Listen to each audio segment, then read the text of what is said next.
Just going back upwind now. That last fish we had, when he snapped me, I had to reset up, and I drifted way past where the fish were. So I'm keeping a wide berth from them, so as not to spook them. I'm going to swing the boat around and then drift back towards the fish that are coming upwind. I've actually taken off, well, I haven't bothered setting up with 3 flies this time. I've just gone with 2 dialbacks, and I've done away with the buzzer that I had on the point. The buzzer was actually dragging the flies down, and the fact that I had the 2 first, those 2 fish, and indeed the one I lost as well, on the top dropper, they're feeding right at the surface. So 2 flies won't sink quite as quickly, and I should be in the action zone a little bit longer. Let's see if I can spot where they are. There's one.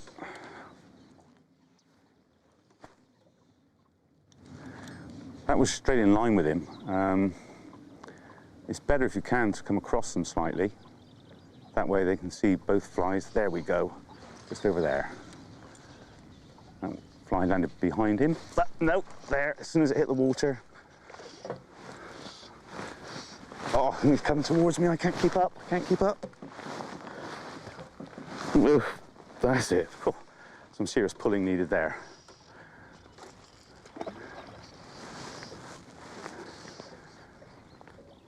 Again, the top dropper. Not a big fish, but they all taste great. This is eating size.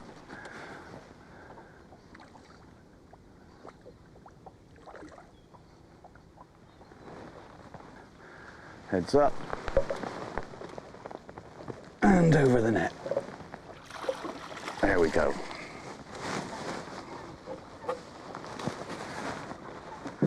And they're still here and still moving.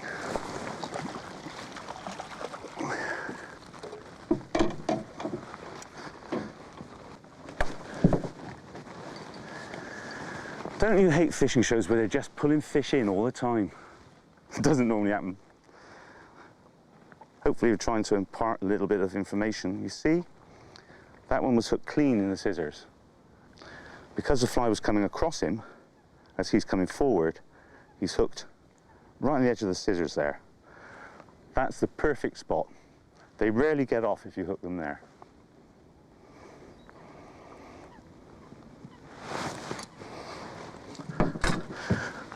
Bonus. Into the bag. Well, that's 3 here. And it is looking as though maybe things are too easy. I say, I want a day's fishing. So I think we'll leave them alone now. Let somebody else come through and have a go at them. And we'll go up to the very top end where I'm hoping we'll find some better size fish.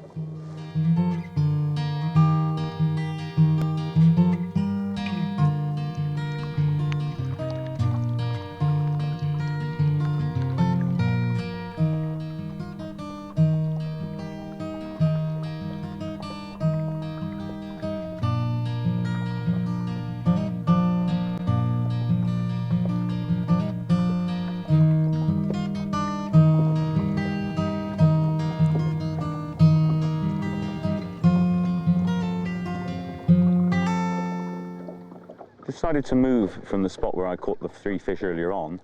That was a very shallow area in front of the lodge. I've now moved to the top end of the reservoir, the east end of the reservoir. The water here is deeper. I'll be looking at about 8 to 10 foot, as opposed to just about 5 foot I had outside the lodge. So I want the flies to get a bit deeper. The reason for that is I can't see any fish moving. I can only assume that they're down a bit. So I'm going to keep the 2 dialbacks on because they were very successful. Red rib dialbacks work here throughout the year very well. But they also have buzzers in them. So I've got my box and I'm going to put on a straight black buzzer. It's an epoxy buzzer, very slim, and it will sink well. That will help to bring the dialbacks down a bit deeper in the water as well. So I'm going to put about 4 foot from what is now my point fly, turning that into a dropper, and I'll have a point 4 foot below that. So I'm covering different depths in the water. I want to fish a little bit deeper here, so I've decided to put a buzzer on the point, an epoxy buzzer, because that will sink nicely. And that will drag my two dial backs down a little bit deeper. The water here, like down there, gin clear, no sign of fish moving. They're going to be down a bit. So I'm going to attach this, turning my point fly into a dropper. This then becomes my point fly about 4.5 feet farther down, so that I can fish different depths. Right, I've got 10 pounds from the 10 pound fluorocarbon at the tip of the fly line, only about 4 foot of it. My top dropper is then attached to an extra length of 8 pounds, so I've got a slight difference in diameter of line, so again a slight taper, which helps things to turn over. So I've got 10, 8, and now I'm going down to 6 for the point to help the flies turn over when we cast. And I'm going to be attaching my dropper. The fly's already on there. I prefer to tie my knots, my dropper knots, with the dropper fly already in position. It allows me to select the length of dropper I want, normally about 5-6 inches. And I'm going to do a 4-turn water knot, so I just lay the two lines side by side, form a circle, so that I'm now holding basically what 4 pieces of line, as it were. And I need to keep that firmly gripped so that these loops remain equal size. Then it's simply a matter of threading the fly and the rest of the line through the loop 4 times.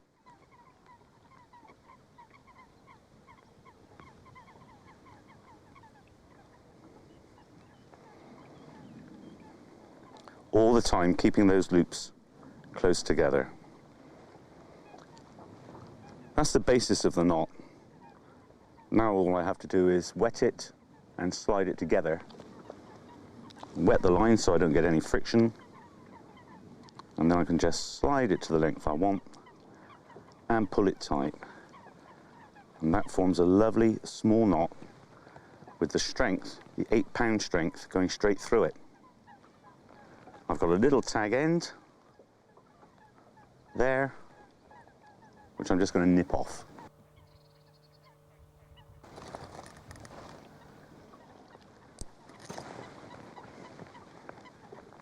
And there's my completed dropper. And now to put the fly on. Well, the knot I use for this is a uni knot. Simple and quick. So there's the fly lying in my hand. I've threaded the line through. Hold on to those 2 pieces. Take the tag end around the finger there. So now I'm holding this loop together along with these 2 pieces. And the tag end will simply go around through the loop 5 times. There we go. And that's that knot formed. And wet it. Slide it loosely together and then pull it down to the hook. And then I pull tight. And nip off the tag. Nice and close.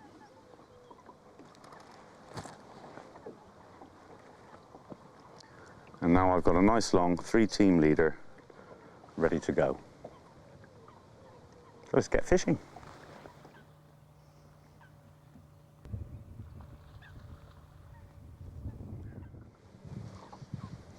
Well, I've set up the drift roughly in the area that I want. I really wanted to go over in that direction, but the wind is light and variable. So when I first got to this spot to start the drift, the wind was slightly easterly. Now it's swinging. So I'm not going in directly the line that I want, unfortunately. But there are still fish out there somewhere. I've got an 18-foot leader on, still on the floating line because I like to see it. And the water is still only around 12 to 14 foot deep. Doesn't really warrant a sinking line. The long leader should cover it.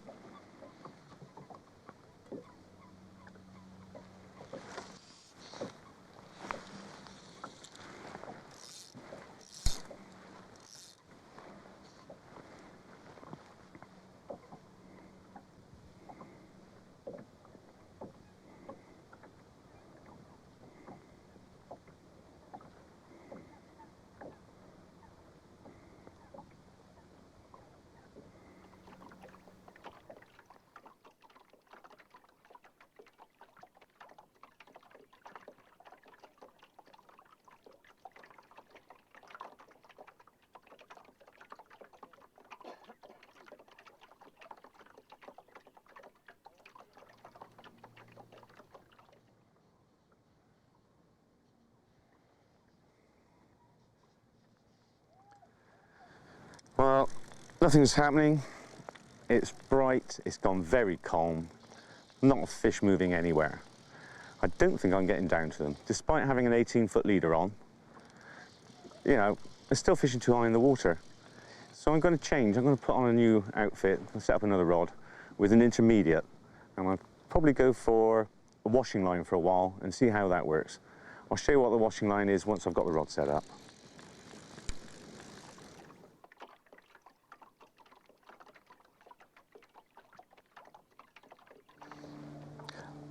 I've changed my rig now. I've set up a rod with an intermediate line, and I'm going to fish the washing line method.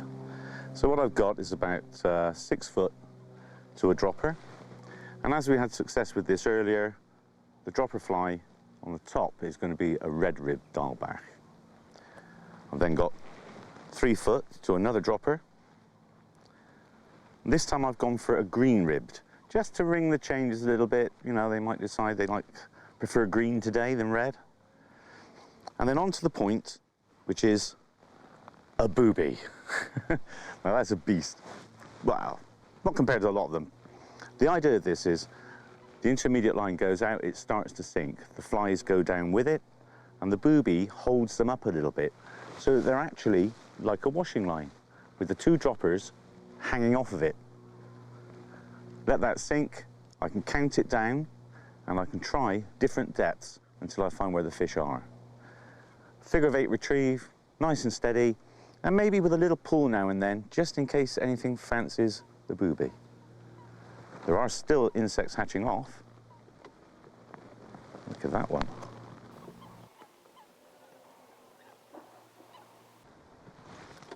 Yeah, boobies aren't the easiest things to pull out of the water like this. Let's get some line out there. There we go. So now I'm waiting for the intermediate line to sink down a little bit. And that's going to pull the 2 dialbacks down with it, leaving the booby on the surface. That allows me to control how deep I'm going to start my retrieve. When I do start the retrieve, the booby will pull down and everything will start to come back in a straight line. That's why it's called the washing line. The flies will be suspended at that. And I should count and try different depths until hopefully I start getting takes and find out exactly how deep those fish are.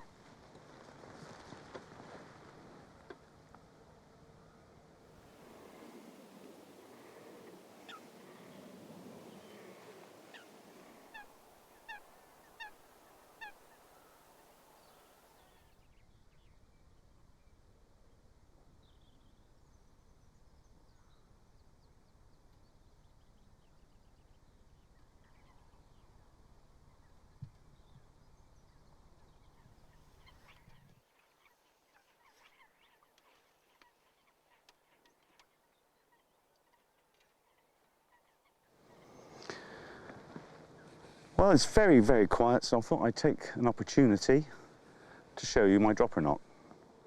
It's called a 4-turn water knot. A lot of people use it, but it's worth running through. I'm using rope. This piece of rope represents the line coming from my fly line to the rod. This is the next piece down, and I want to put a dropper on. All I do, lay the lines over each other like this. form a nice big loop and hold those pieces of line together, all 4 of them. To make the knot now, I simply have to put the thicker piece and the thinner piece around and through 4 times.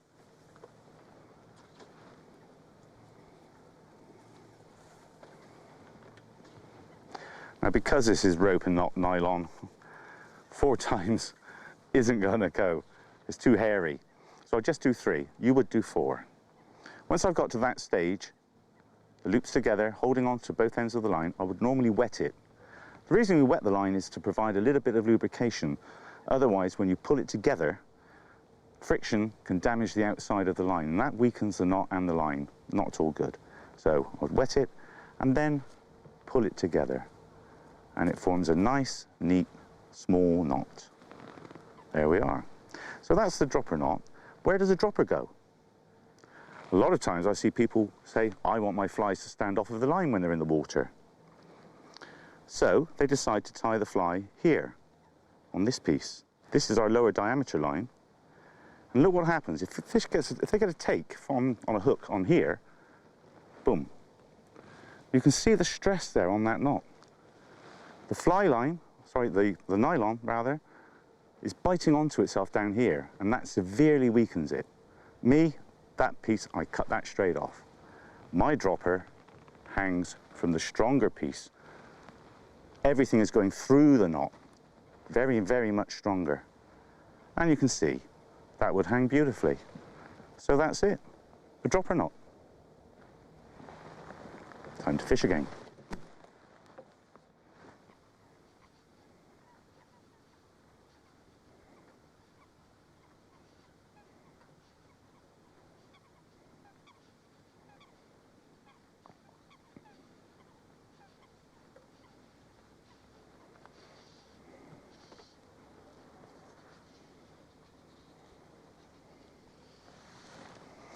Well, absolutely perfect conditions for barbecuing up here at the top end. Came up here because it's an area that I know contains better fish, and that was confirmed to me earlier on today when I spoke to Bob Hanford. But I really think the conditions have slaughtered us. It's 10 foot deep, I can see everything on the bottom. Bright sunshine, no ripple. I haven't had a tap now for probably 3 hours or more. There's a little bit of cloud bubbling up. If we get that and a bit of a ripple, things could change. If not, I'll be going back up towards the dam where the smaller fish.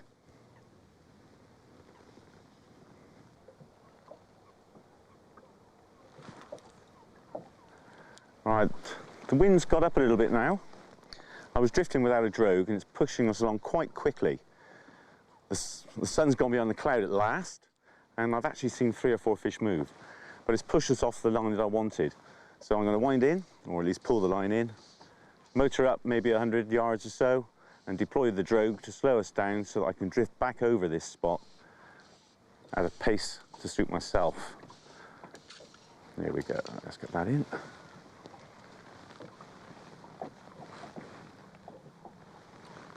And get the motor going.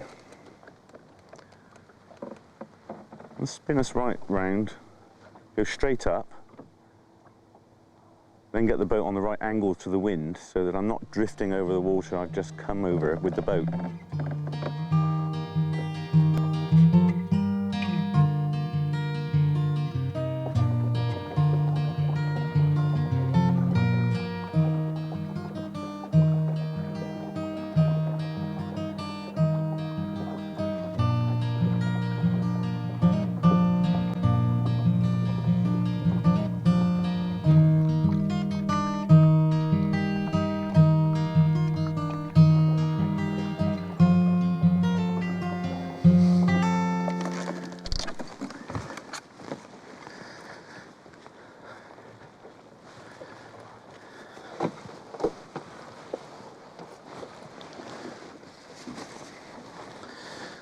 Something like a parachute, acts as a brake under the water for us, slows us down. It'll float for a while, and then once we overtake it, it'll start to sink. There. and start fishing.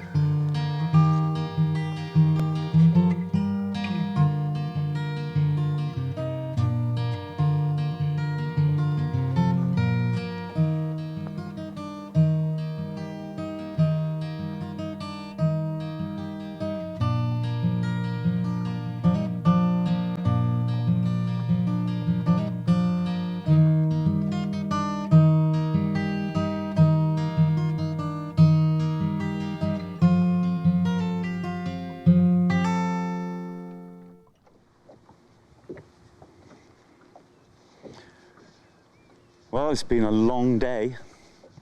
Started off really well. The first couple of drifts outside the lodge. See the fish moving? Catch the fish. Fantastic. Then I thought, well, you know, I'd like to go and get something better, so I went down the top end. And I found my frailty. It got very hot, very calm. I tried absolutely everything. I kept on the dial bass that I started off with and drifted. Went down right to the shallow end. You could see the bottom, nothing. So to try and get down, we tried the washing line method. So I set up another rod with a sinking line, 2 droppers, booby, gave that a go.